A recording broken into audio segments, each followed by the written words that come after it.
आप देख रहे हैं न्यूज़ सैर इंडिया और मैं हूं अरफाज अहमद डैंग।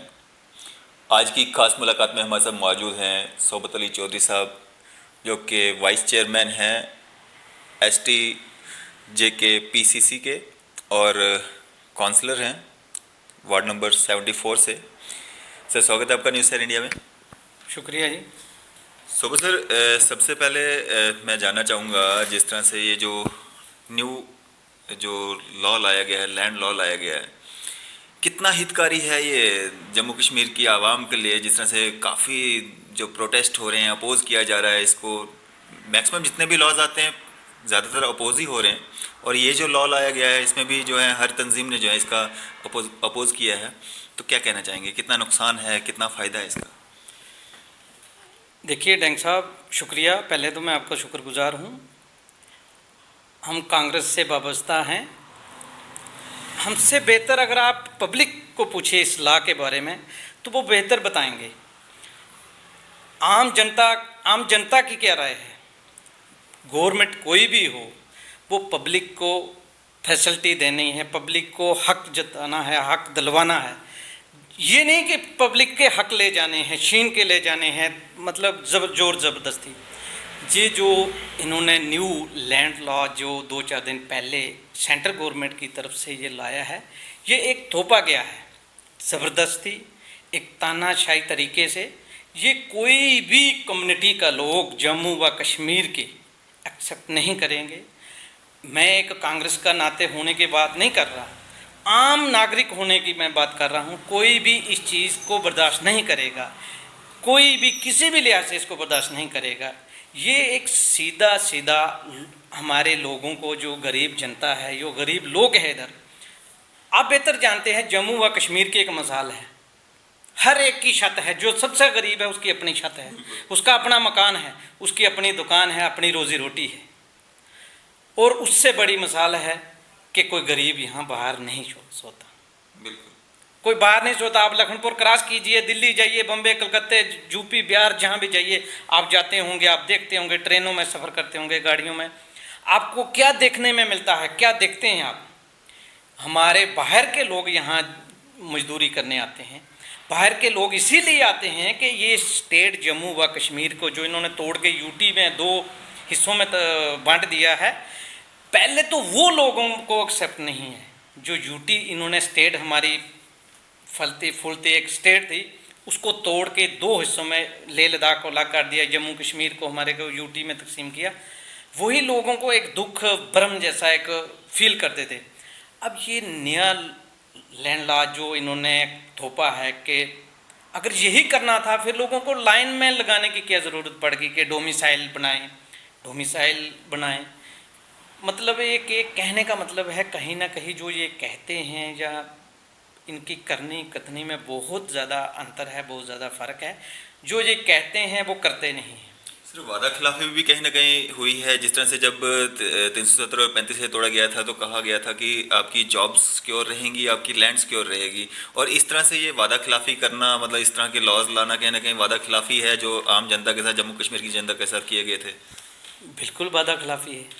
ये हम क्या कहेंगे, जब पहले गवर्नर साहब थे, जब 370 का मसला ही आया था, उससे पहले मेन स्ट्रीम पार्टी कितनी मिली थी गवर्नर साहब से, गवर्नर सत्यमल जी से कितनी बार उन्होंने बोला ऐसा कुछ नहीं है, आप निश्चिंत रहे, कोई परेशानी वाली बात नहीं है, कोई 370 या कोई ऐसा छेड़छाड़ नहीं है।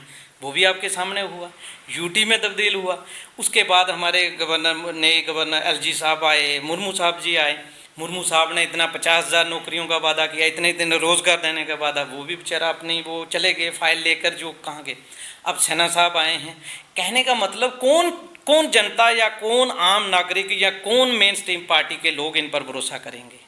मतलब आप एक मिसाल दीजिए ना कि वो बात इन्होंने कही थी तो वो कर दी है, वो बात बताएं तो फिर भरोसा करने।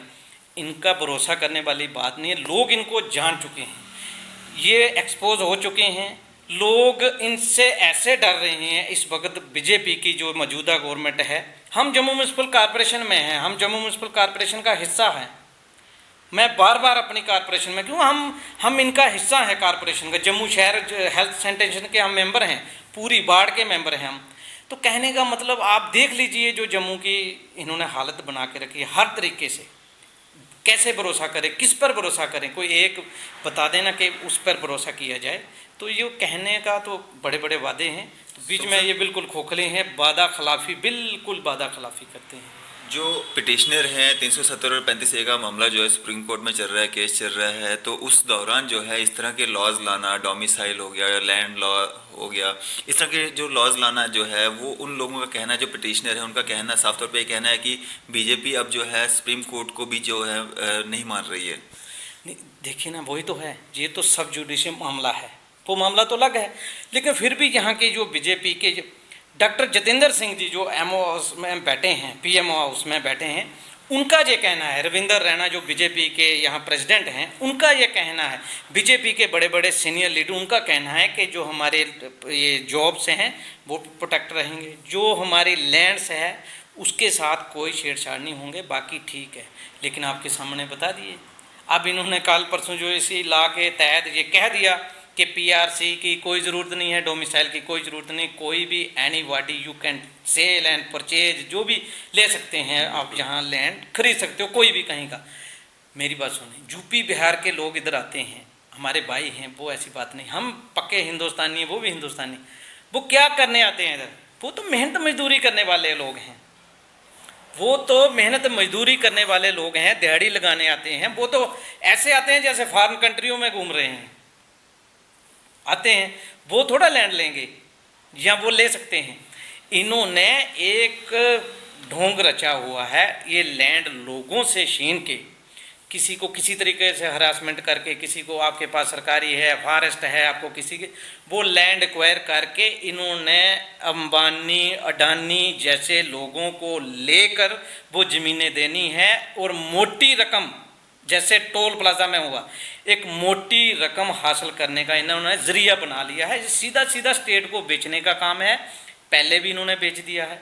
हम देखिए, हम इतना तो जानते हैं ना, जो आम गरीब लोग हैं, आम गरीब आदमी है, जो वो थोड़ा जानता है कोई प्लाट कहाँ से लेगा, वो दिहाड़ीदार आदमी है, जो 600 रुपया दिहाड़ी वाला यूपी बिहार या छत्तीसगढ़ या एमपी से बेचारे आते हैं, वो लोग नहीं ज़मीन ले सकते, ना लेंगे वो। जो इन्होंने मेन मकसद जिसकी ये वो कर रहे हैं ना, कोई भी ज़मीन ले सकता है, वो ज़मीन इन्होंने एक्वायर करनी है, कुछ इन्होंने माइंड में है, वो लेकर इन्होंने देनी है, फिर हमारे लोग जिनसे वो ज़मीनें छीनेंगे, वो हमारे लोग उधर दिहाड़ी लगाएंगे, उनके आगे वो उधर दिहाड़ी लगाएंगे, वो मजदूरी करेंगे। ये इन्होंने काम किया है अपनी स्टेट बेचने का, और इनकी पूरी डील हो चुकी है, सौदे हो चुके हैं। क्यों भरोसा हम करें? टोल प्लाजा का क्या हुआ? टोल प्लाजा में मनमानी होती है। टोल प्लाजा में एक सांबा का लोग 10 बार अप एंड डाउन करते हैं, तो वो बोलते हैं भाई हमारी ज़मीन में है, हमारे एरिया में है, हमें कोई कंसेशन दीजिए, ताकि कोई कार्ड बना दीजिए ताकि हमें।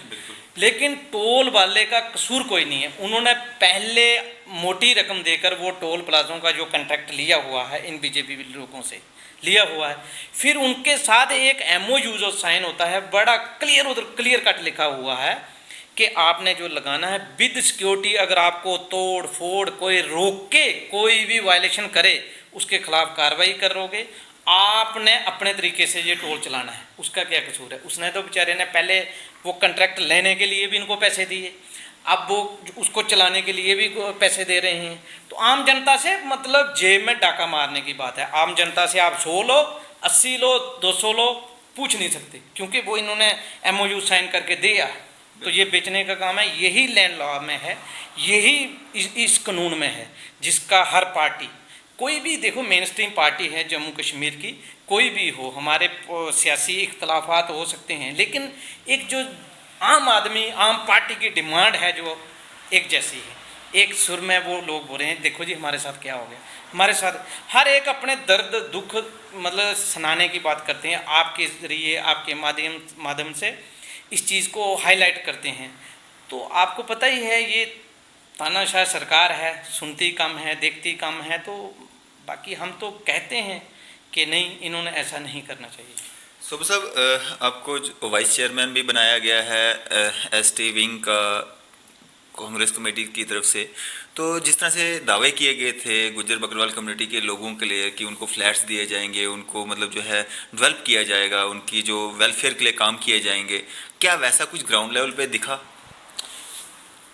नहीं, गुज्जर कम्युनिटी का मुझे वाइस चेयरमैन कांग्रेस पार्टी ने बनाया है। मैं तो कांग्रेस पार्टी का शुक्रगुजार हूँ, कांग्रेस पार्टी का मैं सिपाही हूँ और बड़ी दिलो जान से हम मेहनत करते हैं। अपने गुज्जर बरादरी के जो छोटे जायज़ मसले हैं उसको हाईलाइट करने की कोशिश करते हैं।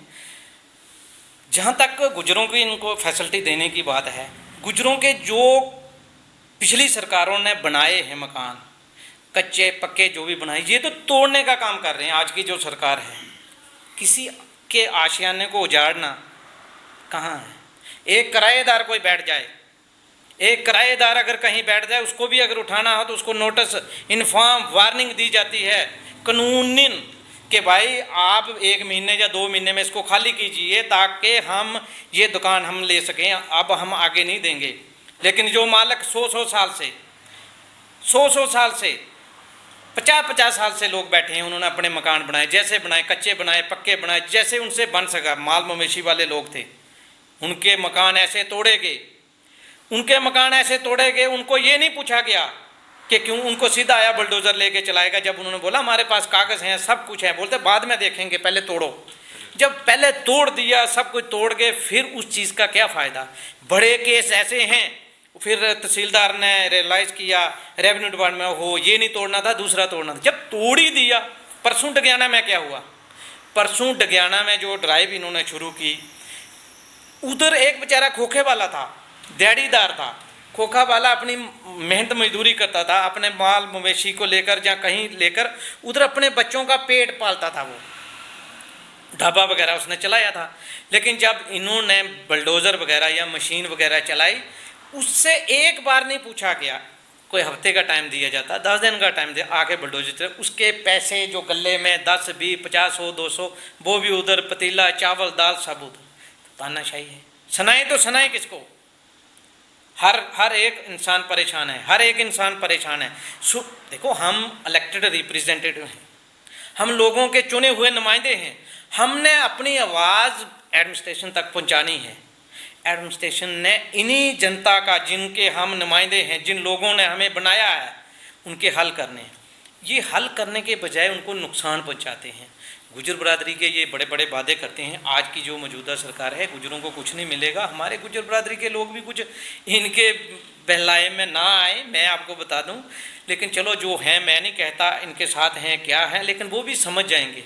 आस्ता आस्ता उनको भी समझ आ रही है कि क्या होगा क्या नहीं। जी, सुबह साहब, आप जो हैं यहाँ के कॉरपोरेटर भी हैं, वार्ड नंबर 74 के।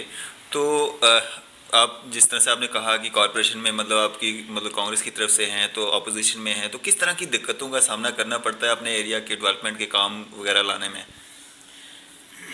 देखो, कॉरपोरेटर तो हैं, एक हम इंसानियत लिहाज से हम एक बात कहना चाहते हैं अपनी। हम कॉरपोरेटर, कांग्रेस वाले तो अपोजिशन में है ही हैं, वो तो अपोज करेंगे, हर बात को बोलेंगे। मैं भी बोलता हूँ, सब बोलते हैं।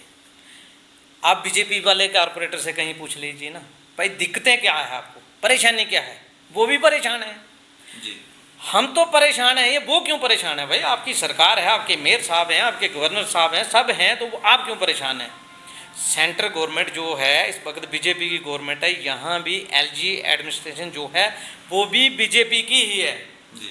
आप सब जानते हैं। फिर वो लोग क्यों परेशान हैं? हम ये कहना चाहते हैं एज ए मैं कॉरपोरेटर कि पिछले फरवरी महीने से हाउस की मीटिंग आज तक नहीं की मेयर साहब ने। कैबिनेट मीटिंग हो रही है, पार्लियामेंट चल सकता है, यहाँ डीजी साहब मीटिंग ले सकते हैं, हमारे एलजी साहब मीटिंग ले सकते हैं, हमारे चीफ सेक्रेटरी मीटिंग ले सकते हैं, हमारे एडवाइज़र साहब मीटिंग ले सकते हैं। मेयर साहब को ऐसी कौन सी परेशानी है, कौन सी ऐसी बीमारी है जिसकी वो मीटिंग नहीं ले सकते? लोगों ने अपने दुख सुनाने, अगर कॉरपोरेटर अपने दुख सुख, अपनी बाड़ों एरियों की समस्या बताएं तो बताएं किसको? हाउस जब लगता है फिर वहाँ सब डिपार्टमेंट होते हैं कंसर्न, जेएमसी के बिजली वाले भी होते हैं, वहाँ ये हमारे हर विंग होता है, हर डिवीज़न के एक्शन वहाँ आते हैं। तो हम वहाँ बात अपनी रखते हैं ताकि कोई मसला समस्या हल हो जाए। आज एक बल्ब के लिए हम तरसते हैं, अगर किसी ने बल्ब ठीक करवाना हो हम अपने लाइनमैन को करते हैं। लाइनमैन बोलता है जी वो ये ईएसएल कंपनी है कोई, उन्होंने ये बल्ब रिपेयर और रिप्लेस करना है।